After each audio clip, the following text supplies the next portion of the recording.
Hello and welcome and namaste from New Delhi. You're watching DD India News Hour. I'm Gautam Roy. Coming up over the next 1 hour.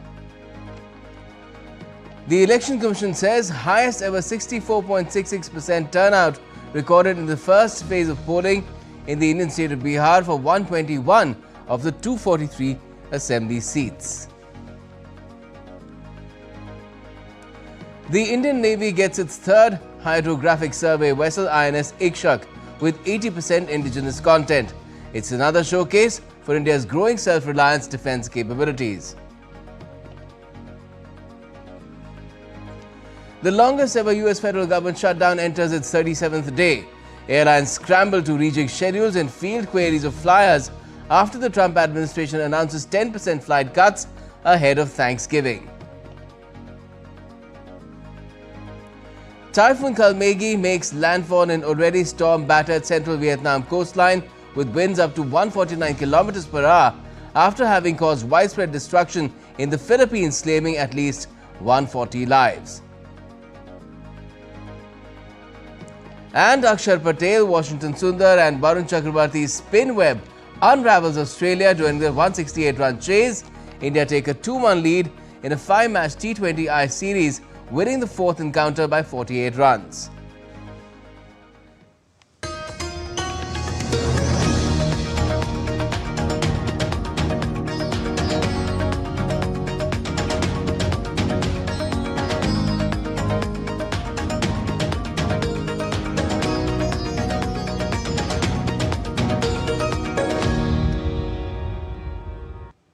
The North Indian state of Bihar witnessed a record-breaking 64.66% voter turnout in the first phase of the assembly elections in the state. The last time, in 2020, the figure for the 121 seats which polled today was 57.02%. Women and first-time voters came out in large numbers to make the polling successful. DD India's Deepika gets you a ground report on the first phase of polling. Bihar witnessed successful first phase of polling on the 6th of November. With a better voter turnout this year, the first phase of polling was made more accessible and attractive by the Election Commission through various initiatives. Bihar विधानसभा निर्वाचन के लिए प्रथम चरण के जो मतदान है वो सफलतापूर्वक संपन्न हुआ है। 41,943 कितने का डाटा अपडेट हुआ है, इसके अनुसार 64.46% अभी मतदान का आंकड़ा है।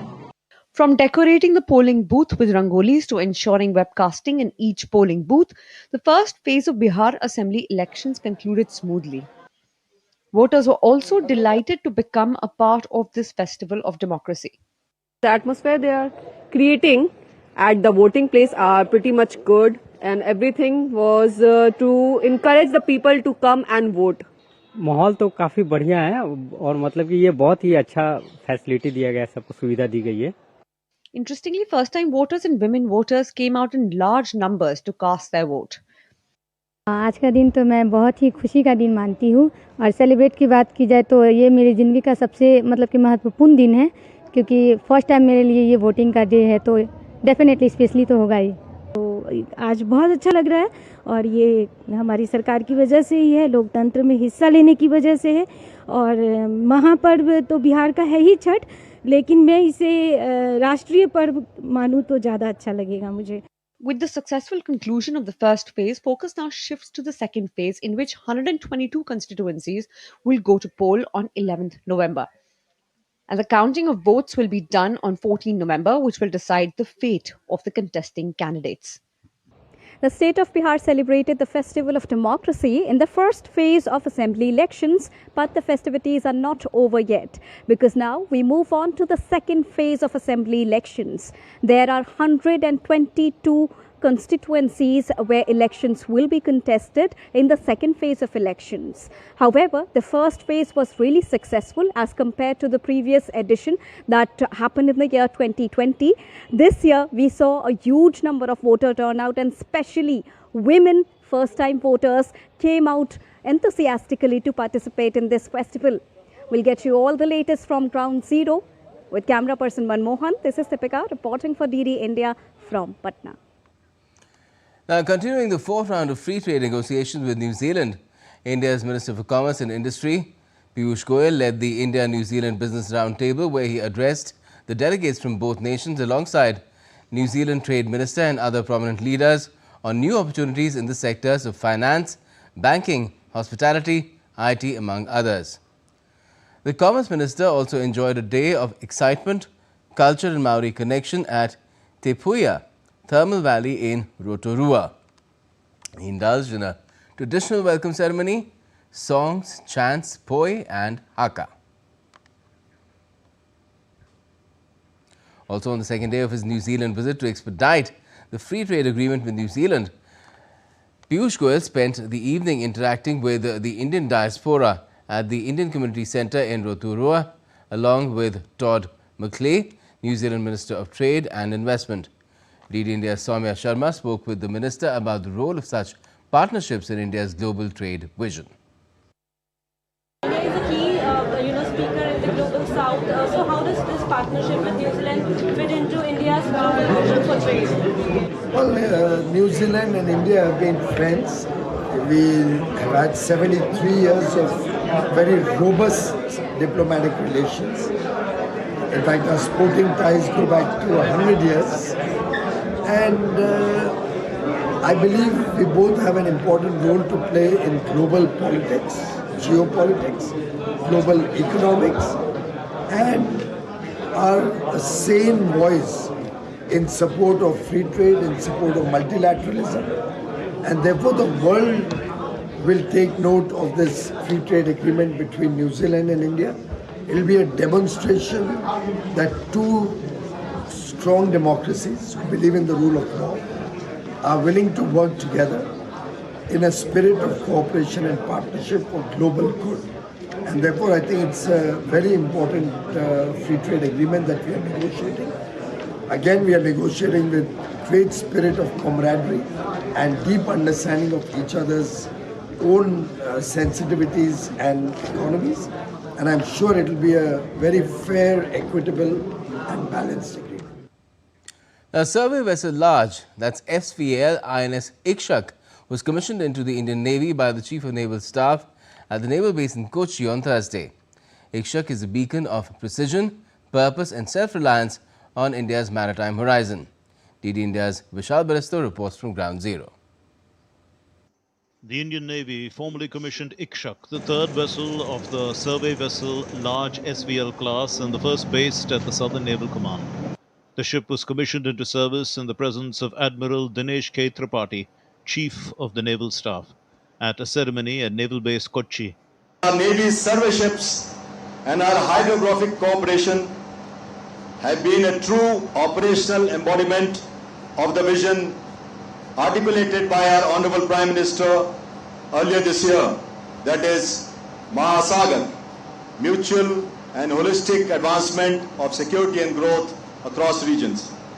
The vessel embodies over 80% indigenous content, reflecting the success of the Atmanirbhar Bharat initiative and collaborative synergy between GRSC and Indian micro, small and medium enterprises, MSMEs. The ship fulfills the vision of Prime Minister Modi on Mahasagar. The name Ikshak, meaning guide, in Sanskrit aptly defines the ship's role as a sentinel of precision and purpose. The vessel is designed to undertake full-scale coastal and deep-water hydrographic surveys of ports, harbours and navigational channels.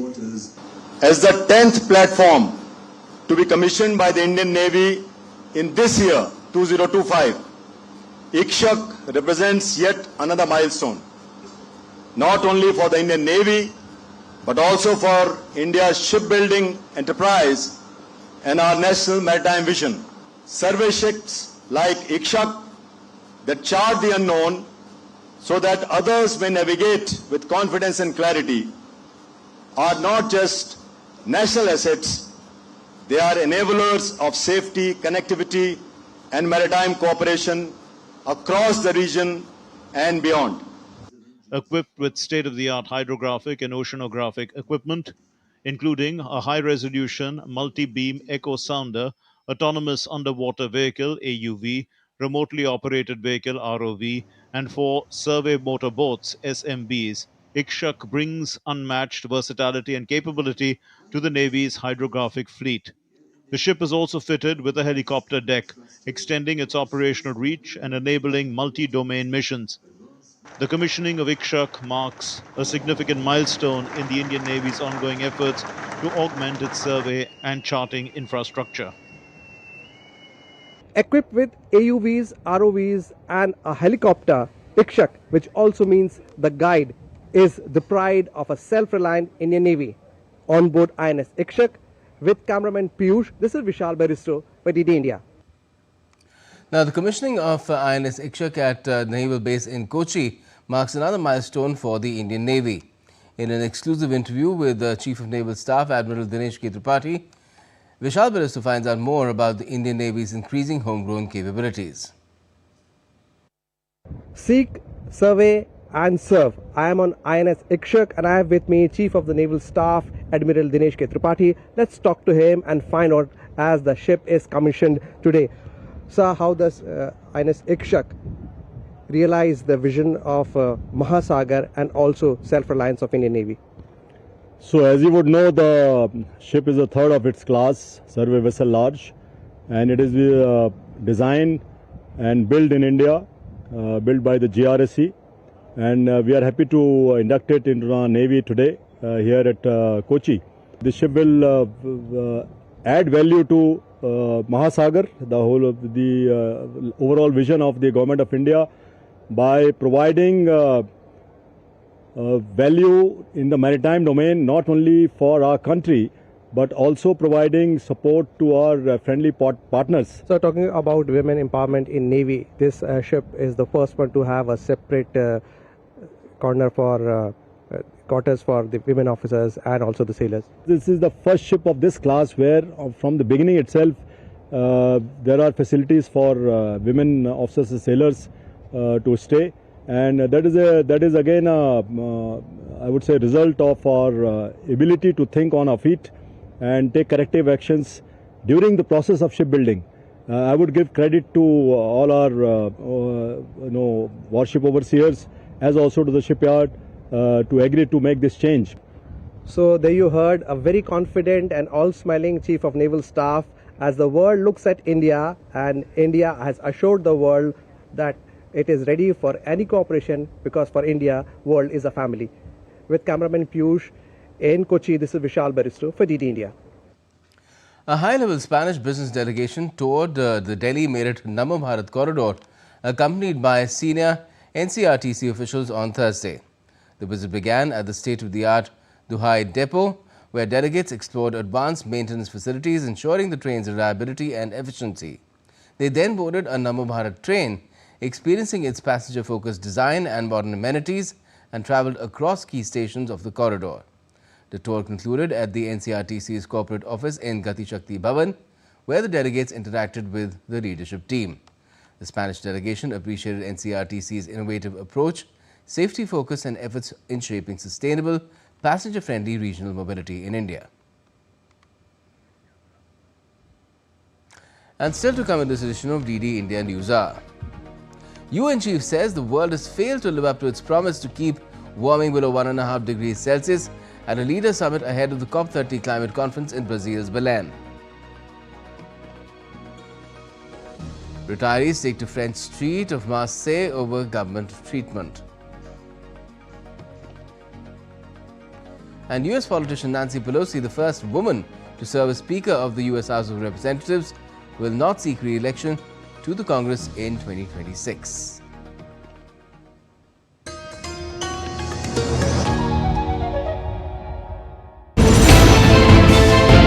Geopolitics and trade deals. Economic challenges amid development. Hard work and the path to prosperity. It's the economy, always. Between walkers, money is what money does and says. Supply creates its own demand. Between the bulls pulls and bears tears. When supply chains globalization and India rises to the podium. We'll get you centered with the Economic Brief at 8 p.m. every Thursday on DD India.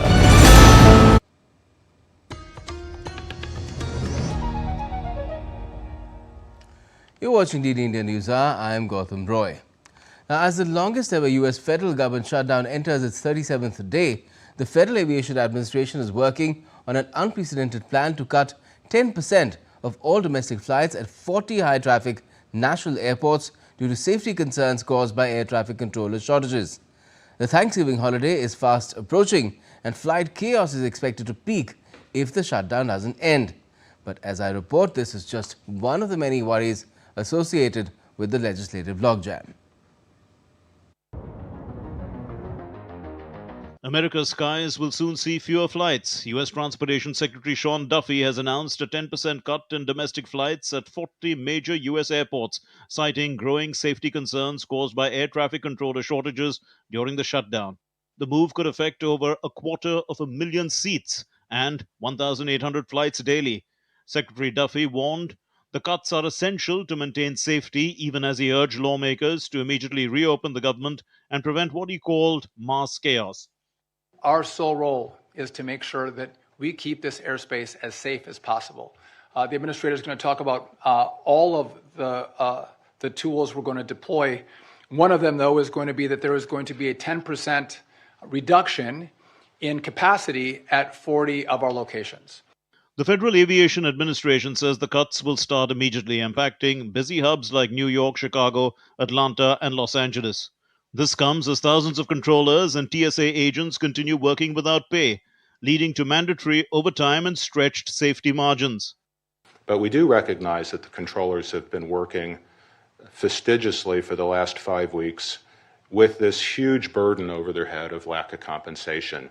And we are starting to see some evidence that that fatigue is building in the system in ways that we feel we need to work towards relieving some of that pressure.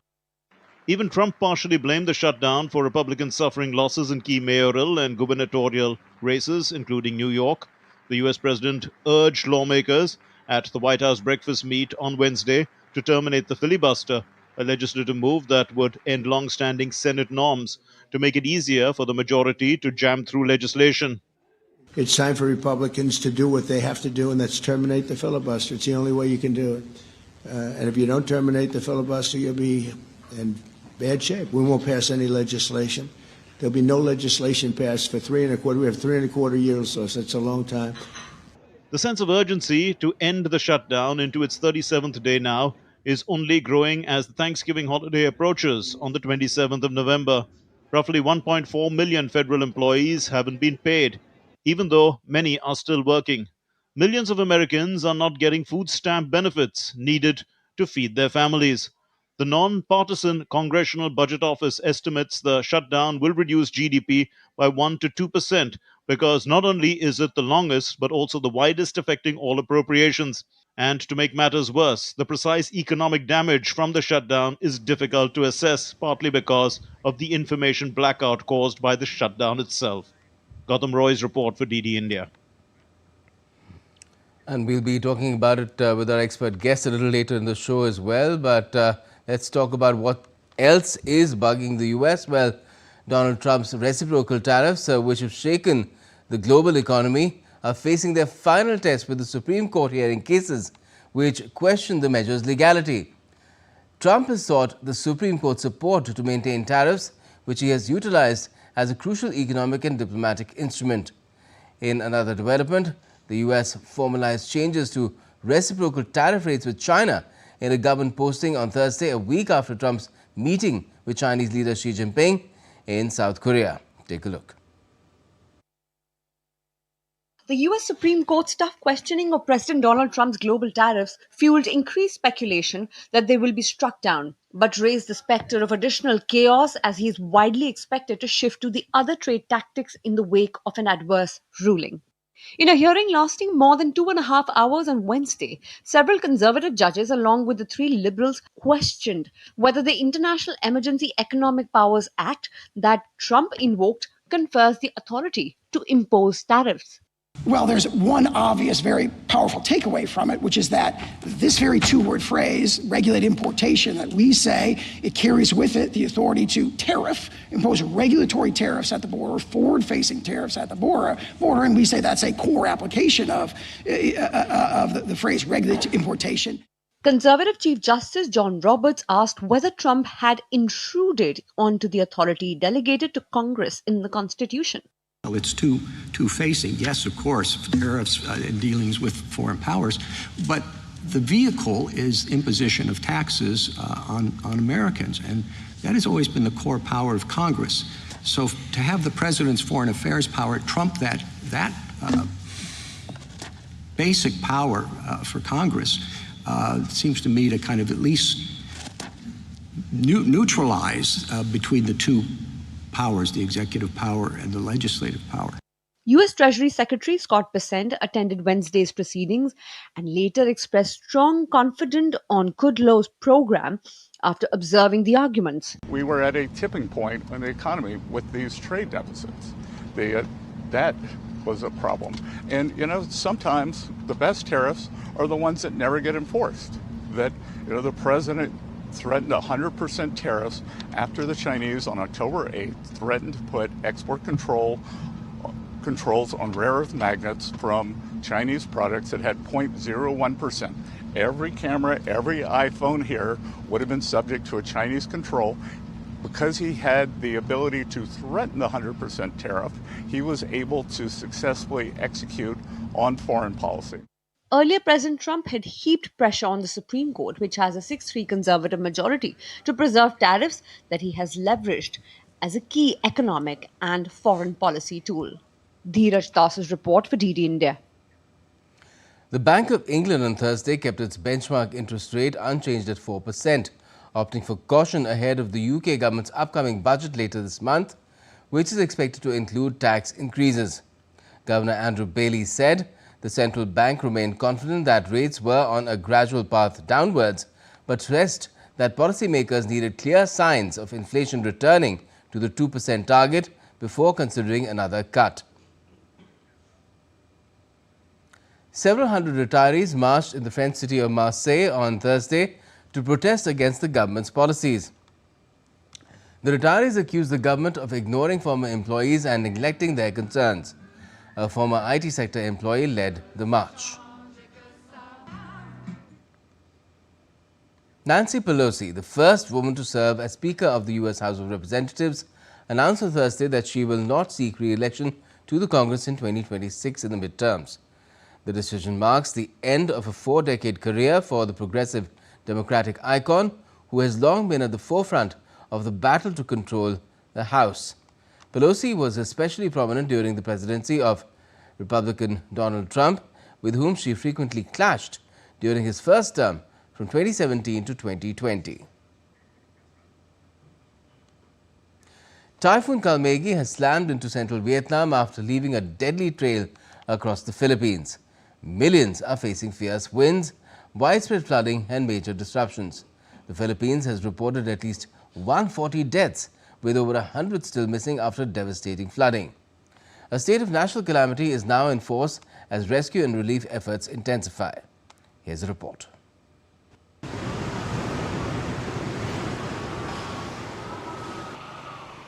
Typhoon Kalmaegi slammed into central Vietnam after unleashing deadly chaos in the Philippines.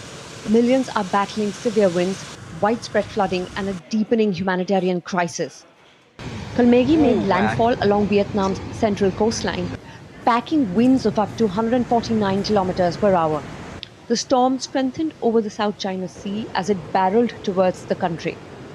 In Gia Lai province alone, nearly 3.5 lakh residents were evacuated after rising waters inundated low-lying areas and battered farmlands. Vietnam's aviation authority has warned that operations at 8 airports, including Da Nang International, may face major disruption. Meanwhile, the situation in Philippines has turned grim. At least 140 people are dead and 127 remain missing following the catastrophic flooding across the central region. Philippines President Ferdinand Marcos Jr. declared a state of national calamity, urging swift rescue and relief operations and warning citizens to brace for yet another looming weather threat. Because of the scope of, shall we say, problem areas that will be hit, that have been hit by Tino and will be hit by Uvan, there was a proposal from the NDRMC which I approve, that we will declare a national calamity, because this declaration covers almost 10 to 12 regions affected by these storms. So then it really is a national calamity. More than 2 lakh people were evacuated ahead of the landfall. Many who returned found their homes reduced to rubble, while others are scrapping through mud-filled streets in a desperate cleanup effort. For now, I have a mix of emotion. There is sadness and uncertainty on how we can recover. It was a total loss. We were not able to salvage anything, not even our clothes. Whoever is out there who can help us, we would be really grateful. 16 years akong nakatira dito.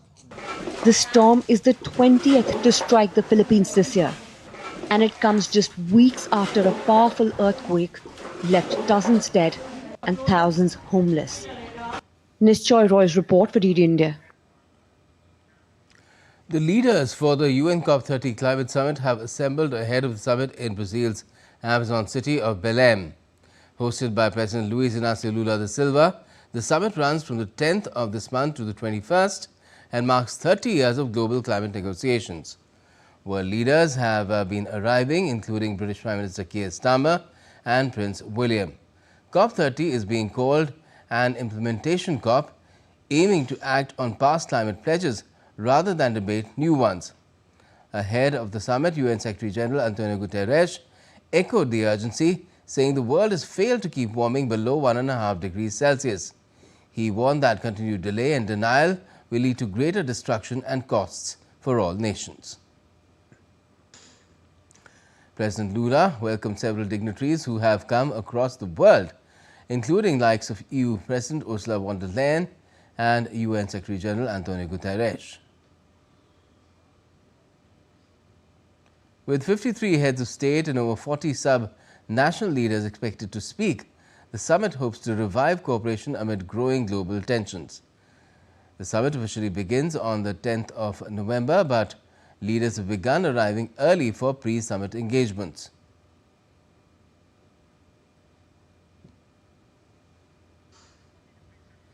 Outside the venue, Greenpeace France's executive director, François Julliard, said politicians have failed and called for a global response plan. We have to accelerate on climate change action, and for this we need the political leaders to agree on a global response plan to ensure we can accelerate emissions reduction in key sectors like energy use, agriculture, forest use and land use. If we don't have this, this COP will be a failure at the end and will be a deception at the end. Let's now take a look at some other stories making news around the world as well.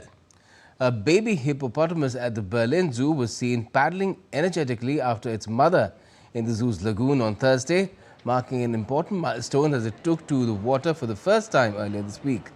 The calf alternated between frantic paddles and confident leaps, delighting visitors who witnessed the young hippo's first aquatic adventure.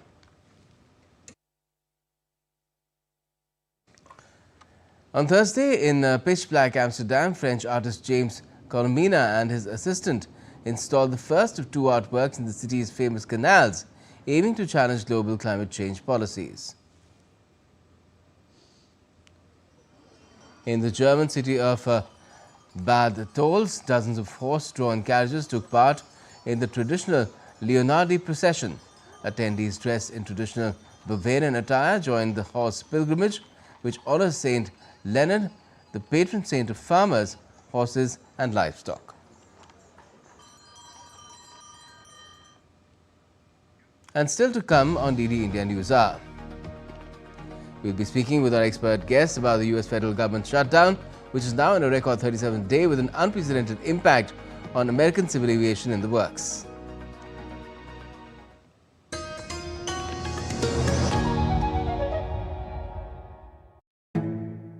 Tell us whether the British were really interested in religion, or was this all about politics? The British wanted to know as much about it as they could. But what they got was not necessarily a truly accurate reflection of the lived reality. It doesn't matter what your religion is as long as the man is good. I cannot not ask you about the Kerala story, that contentious, controversial movie. It really was not just propaganda, it was just blatantly false.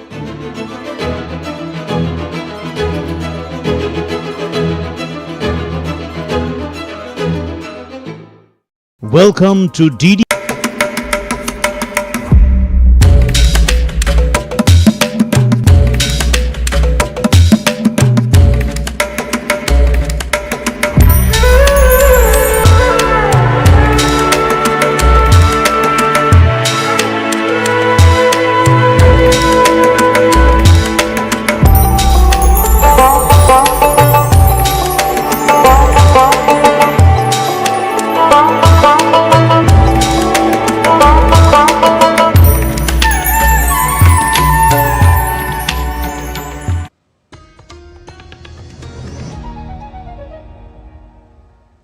Welcome back. You're watching DD India News Hour. I'm Gautam Roy, and let's take you back to our top story, which is about the US shutdown, which is into its record 37th day, and the unprecedented announcement was made just yesterday by the American Transport Secretary that 10% flights, American domestic flights, will be cut. The build-up will be starting Friday at 4%, and then it will build up to 10% in all the 40 high-traffic airports in the US. We have Professor Harshvardhan Pant, Vice President, Observer Research Foundation, to talk about it with us. Good evening to you, Professor Pant. What do you make of this step? How symptomatic is it of the kind of dysfunction that is being seen in the US right now under the Trump administration, and the kind of politics that is playing out in the US Senate and House of Representatives? I think it's absolutely, it in some ways underscores how far American polity has traveled from those days when it would have been possible for the two sides to sit across the table and come to some sort of a conclusion or come to some sort of a deal on these matters. I mean, shutdowns have happened in the past, but this is quite unprecedented, and this is in some ways the longest that it has already traveled, and we do not see any effort being made at a compromise. I think President Trump is usually presidents lead from the front in trying to resolve these partisan differences, but Mr. Trump thrives on these differences. He thrives on polarization. So I don't think he is going to lead the efforts, and therefore whatever incentive there might be on either side, that is no longer visible, and therefore it is symptomatic of this larger trend in America that we are witnessing, that both sides catering to their base more and more, and the inability of the executive, and in this case Mr. Trump, to bridge those differences. Now, we've already played out what the Transport Secretary had to say. We've also played part of what Donald Trump had to say to lawmakers at a breakfast meet on Wednesday in the White House, where he said that partly the shutdown is to blame for the kind of performance the Republicans have had in the election, the mayoral election in New York, the much talked about one, and of course the two gubernatorial contests as well. But he also said that the filibuster now needs to be busted. So what does that tell you? I think that tells us that he is again looking at it from his political perspective, that this should, I mean, all presidents do that and all leaders do that. But in this particular case, I think the idea is that somehow he should have a victory, that he can go to his base and say that, look, despite being under pressure, I gave you this victory. Usually when you have a national crisis of the kind that you are witnessing, where federal employees are getting unpaid, where now flights are being cancelled, where entire administration of airports is being restructured, this is very, very serious. And I think for a country that claims to be a global leader, this is also a problem of perception, that it looks to be complete chaos in the US. No one seems to be in charge, and no one is trying to be in charge. And I think when you have the executive, when you have the president talk about it in ways that he has done, that look, filibuster has to be first taken off the board, because he seems to think that is the problem.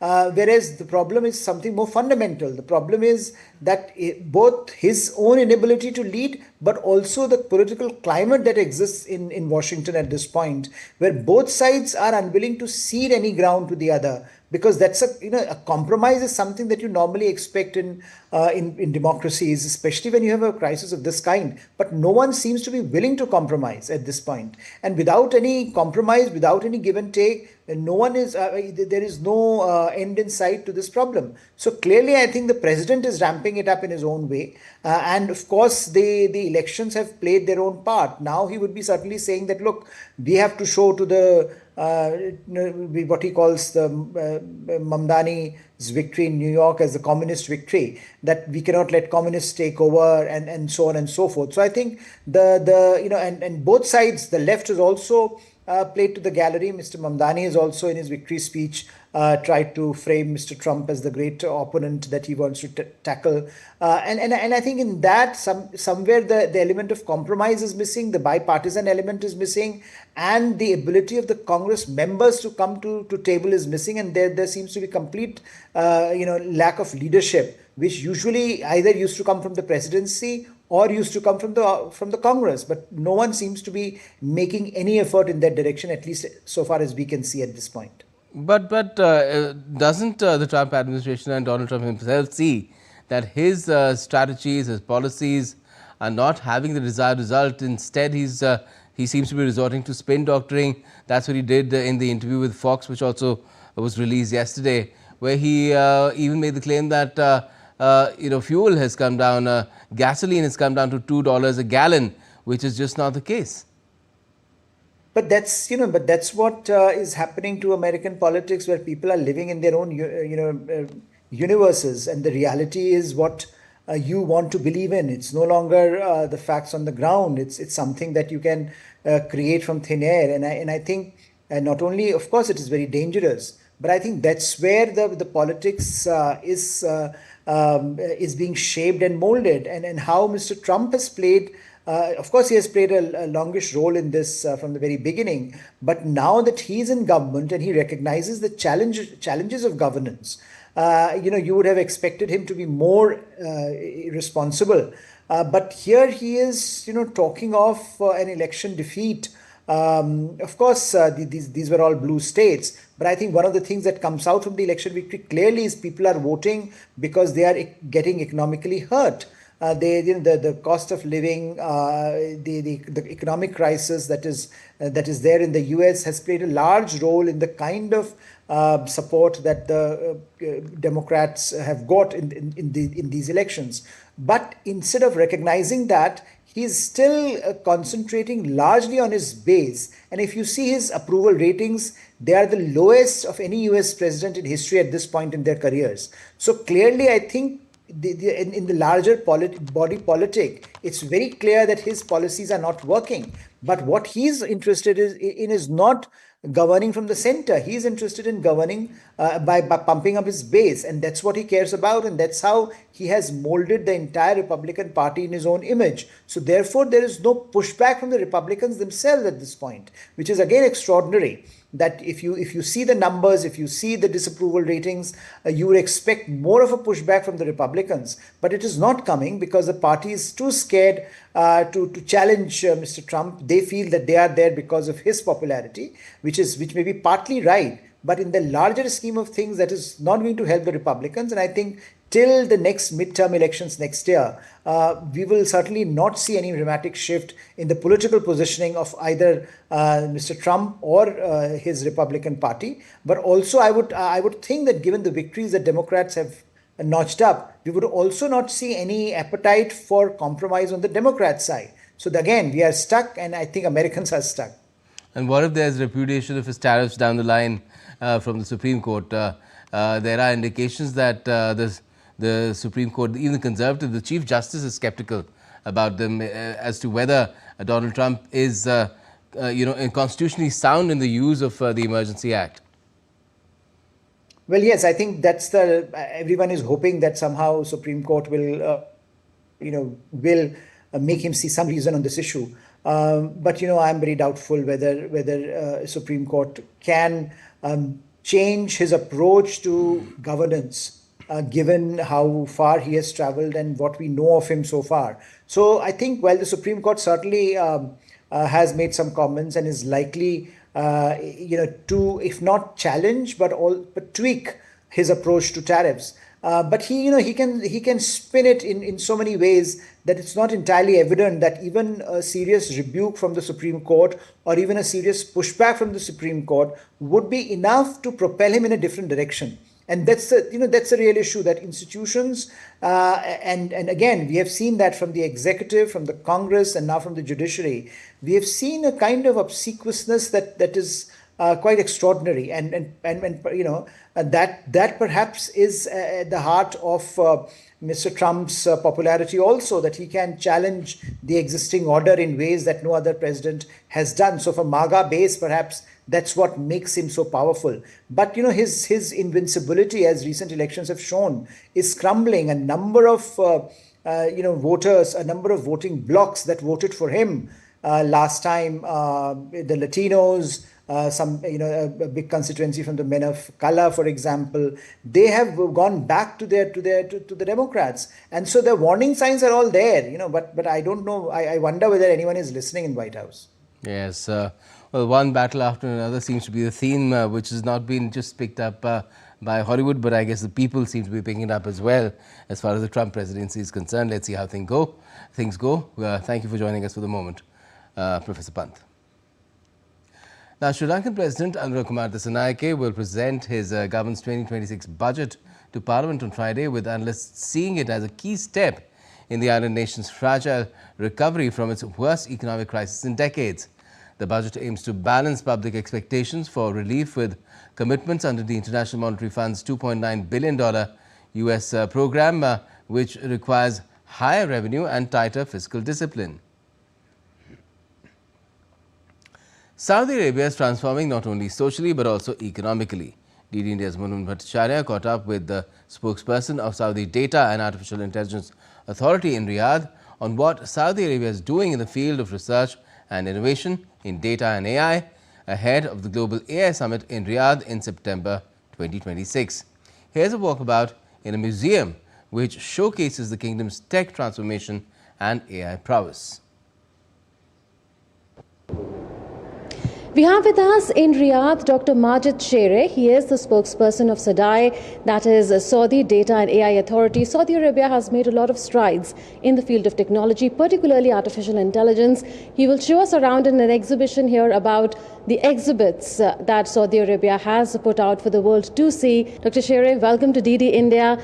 Give us a bird's eye view of what has been exhibited and the transformation from ancient times, from old times, if one may say, to the present times in the field of AI, the kind of transformation that Saudi Arabia has made. It's really important to start by explaining that technology has a museum here in Saudi. That means we have a legacy and history about technology and the usage of AI and technology for a long time. So if you look at these devices, some of them have been there for the last 6 years. Some of them have started, this is a punch card that is being used for computation. And these devices have been used for storage, as terminals, in mobile places, so it helps people to go beyond the labs or the places where the computing power is. This aimed to be the first Saudi manufactured device and computer that has been created by a combination between a Saudi company, US-based company, and the government. As you can see here in these pictures, we are showing some interesting images of our own data centers. This data center is still in production. However, the technology has been shifted completely in the last couple of years. This image is an image that we are very proud of as SADAI employees. It's a thank you message by His Royal Highness the Crown Prince and the chairman of the board of SADAI, Prince Mohammed bin Salman, where he's thanking the employees at the National Information Center and SADAI on their efforts and achievements. So that's about the past, the history of the last few decades. But what about the future? What is the kind of promise that AI holds in terms of the future of Saudi Arabia? And what are some of the various innovations that Saudi Arabia has come up with the use of AI? I agree. The future is quietly interesting with using AI. We thought of making competition for artists and AI engineer, and we were imagining what will happen if the technology combined with arts. And this is what was the result. As you can see, we are introducing the historical places in Mecca. Our holy mosques is rotating in 7 rounds, and this is similar to what we practice when we do Umrah and when we do Hajj, when we go to the Kaaba al-Musharrafa. So this is a representation of the architecture in the buildings. This is the representation of the mountains, the special mountains in Mecca, and the representation of people and their special clothes, whether men or women. So what is the vision with which you want to move forward while making sure that data theft doesn't take place, that there is use of AI in governance, etc.?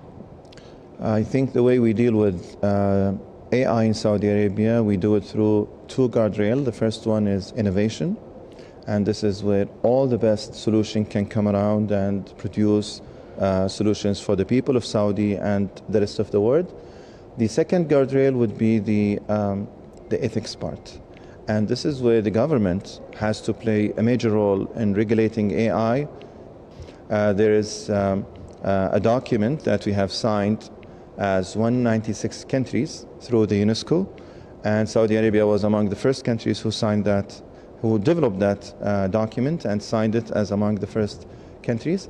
And we believe that this is a starting point for allowing the ethical AI and responsible AI to take place while we are developing these innovative solutions. Thank you so much for speaking to us on DD India. So that was an exclusive conversation with someone who knows all about Saudi Arabia's strides in the field of information technology and now in artificial intelligence. With cameraman Pramod Negi, this is Munnan Paracharya from Riyadh for DD India. And now time to turn to sports, where India's spinners took 6 wickets in a stunning fight back to rout Australia by 48 runs in the 4th T20 International in the Gold Coast on Thursday. India took a 2-1 lead in the 5-match series after skittling Australia for just 119 runs. Washington Sundar took 3 wickets for just 3 runs, while fellow all-rounder Akshar Patel had 2 wickets for 20 as Australia lost their last 9 wickets for just 52 runs. Earlier, India posted 167 runs for the loss of 8 wickets. Vice-captain Shubman Gill top scored with 46. Australian spinner Adam Zampa and paceman Nathan Ellis took 3 wickets apiece for the hosts to restrict India to a modest total. The 5th and final match will take place on Saturday. India's para-archer Sheetal Devi has achieved another historic milestone. The 18-year-old, who was born without arms, has been selected to the able-bodied junior team for the upcoming Asia Cup Stage 3 in Jeddah in December this year. This is the first time a para-athlete has been picked for an Indian able-bodied team set to compete at an international archery tournament. Earlier, Sheetal clinched a bronze medal in the mixed team compound event at the 2024 Paris Paralympics. She made headlines this year by becoming the first female armless world champion. The National Summit on Accessibility was organized by Swayam in partnership with UNESCO, which set the tone for India's next phase of inclusive growth. The day-long event brought together policy makers, planners, technologists and accessibility specialists to frame a unified national approach to inclusive infrastructure in sports and digital ecosystems. Swayam is India's leading accessibility organization, which aims to change societal mindsets about the abilities and contributions of people with reduced mobility. 70% लोग जो है वो गांव में रहते हैं. गांव से टैलेंट को शहरों तक आना मुश्किल होता है. तो अगर ट्रांसपोर्ट के मीडियम्स को जैसे रेलवेज, बसेस, प्राइवेट टैक्सीज अगर ये एक्सेसिबल होते हैं तो उससे बहुत सारा जनशक्ति, बहुत सारा टैलेंट हमको देश में अपना देश का नाम ऊंचा करने में हमारी मदद करेगा. All right, now India's World Cup winning women's cricket team met President Draupadi Murmu at Rashtrapati Bhavan in Delhi on Thursday. President Murmu congratulated the players for their historic triumph and hailed them as role models for the nation's youth.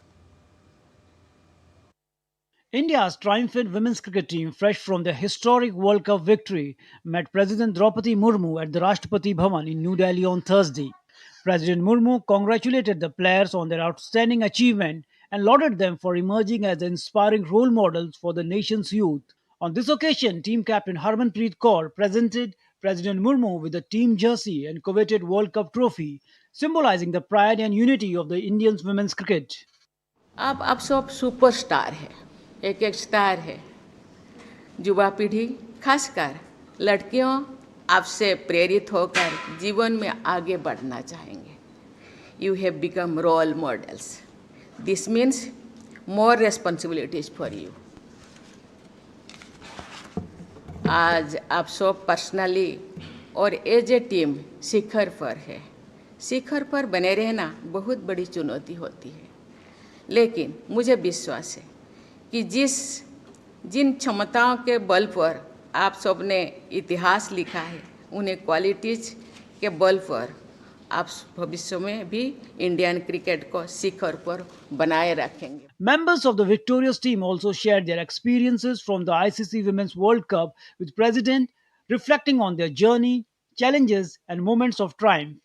तो इस world cup में हमने बहुत ups and down देखे, but एक self believe था कि चाहे कुछ भी हो जाए ये ट्रॉफी हम ही जीतेंगे। और आज हमारी लाइफ का जो सबसे बड़ा मोमेंट है आपके साथ शेयर कर बहुत अच्छा लग रहा है।